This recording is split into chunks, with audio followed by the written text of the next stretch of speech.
2018-2019 жылдардағы FIFA қайда сол FIFA өзіміздің әрбір халяваны алғанымызда қуанып, тіпті донат салу деген не екенін білмейтін қойса өзі әрбір жасаған, әрбір өлтірген адамымызға сонша қуанып, не деген уақыттар өтті. Пропустердің халяваларды алып жинап, Азан, Трэшер, Смайл деген ютуберлерді вообще қалдырмай көретін едік қой. Қазірше олардың уақыт күтіп қойған, оларды ешкім көрмейді, көретін еді өте аз.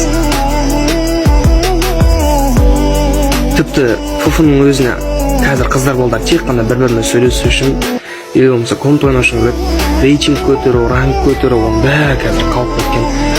Қазір ешкім оны көтергісі де келмейді, желаниясы да жоқтар. Қызық емес болып кеткен, в общем, рейтингтің мәні қалай алмаған.